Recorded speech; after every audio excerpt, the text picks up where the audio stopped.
बाबा Bageshwar, wrong number है ये व्यक्ति।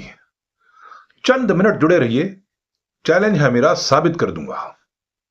इसके साथ ही चैलेंज है मेरा, चाहे तो बाबा बागेश्वर किसी भी खुले मंच पर मुझे गलत साबित कर दें, अगर हिम्मत हो तो, दम हो तो।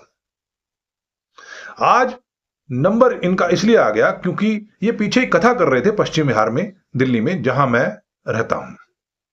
बस वो याद आ गया। सब शामिल थे इस कथा में, छुट भैये से लेके बड़के वाले नेता तक सब शामिल थे। बड़ा तामझाम किया गया था। चलिए साबित करता हूं इनको रॉन्ग नंबर। पॉइंट नंबर 1, इन श्रीमान ने पहले कहा था जो कुंभ नहीं नहाएगा वो देशद्रोही है। राइट, यही कहा था ना। नहीं नहाया मैंने कुंभ, और मेरे जैसे बहुत और लोगों ने नहीं नहाया कुंभ, तो सब देशद्रोही हैं है? कुंभ नहाना ही पैमाना हो गया किसी के भी देश प्रेमी होने का? अरे महाराज, देश आस्तिक, नास्तिक, एग्नोस्टिक सब तरह के लोगों का है। यह हिंदू, सिख, बौद्ध, जैन सब लोगों का है। सबकी आस्था एक ही जैसी होनी चाहिए क्या? नहीं हो जिनकी आस्था कुंभ में, वो देश के, समाज के दुश्मन हो गए, द्रोही हो गए। यह है आपका पैमाना। फिर संविधान का क्या, जो सबको अपनी आस्था के मुताबिक जीने का हक देता है? आर्टिकल 25-26 संविधान का, वो तो हमें धार्मिक स्वतंत्रता देता है ना। तो श्रीमान, या तो आप सही हैं या फिर संविधान, और आप ही गलत हैं। संविधान सही है। आपकी स्टेटमेंट एकदम रद्दी है, असंवैधानिक थी, अतार्किक थी, और ना ही आपको कोई अधिकार था, ना कोई अथॉरिटी थी इस तरह का सर्टिफिकेट बांटने की। खैर, पॉइंट नंबर 2, बाबा आपने कहा जो लोग कुंभ में गंगा किनारे मरेंगे मोक्ष पाएंगे, ऐसा ही कुछ कहा था ना आपने। तो श्रीमान, आपने खुद क्यों नहीं पाया ऐसा मोक्ष? आपने यह बढ़िया अवसर कैसे खो दिया? ये तो महाकुंभ था ना। दोबारा तो शायद ही यह मौका मिले आपको। आप भी पा लेते ना मोक्ष, नहीं? लेकिन यह कथानक सिर्फ जनता के लिए था, आम जनता के लिए। साबित किया क्या आपने कि कुंभ में मरने वाले लोग को मोक्ष मिला?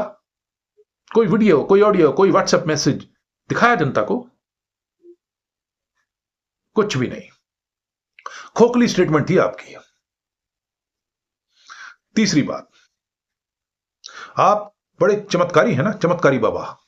तो सुनिए महाराज, आपका चमत्कार कुछ भी हो व्यर्थ है। आज भी करोड़ों लोगों को भारत में मुफ्त का राशन मिलता है। चमत्कार कीजिए और इनको समृद्ध कर दीजिए, मान लेंगे आपको। सुनिए श्रीमान, चमत्कार यदि कुछ है, विज्ञान है, और कुछ भी नहीं।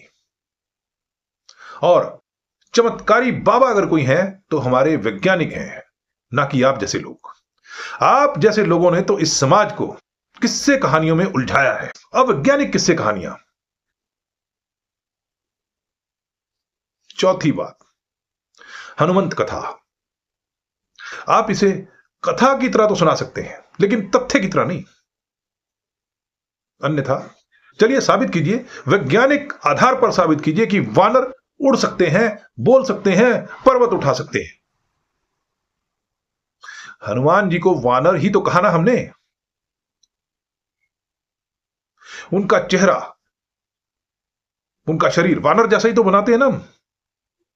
ठीक है, तो फिर हनुमान जैसे किसी प्राणी का जिक्र डार्विन की थ्योरी ऑफ एवोल्यूशन में क्यों नहीं है, अगर वो सचमुच थे तो?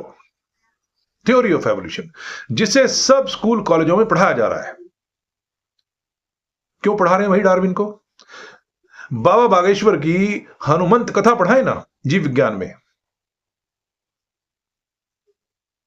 अब मेरा संदेश इस समाज को ध्यान से सुनिएगा।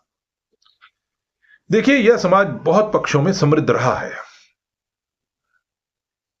आयुर्वेद, योग, पाक विद्या, भवन निर्माण कला, नाट्य विद्या, ध्यान, नृत्य, गायन, बहुत कुछ पनपा यहां।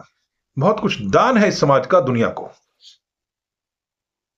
लेकिन यह भी सत्य है कि यह समाज अंग्रेजों, फ्रांसीसियों, पुर्तगालियों, मुगलों और ना जाने किन किन से पिटा है।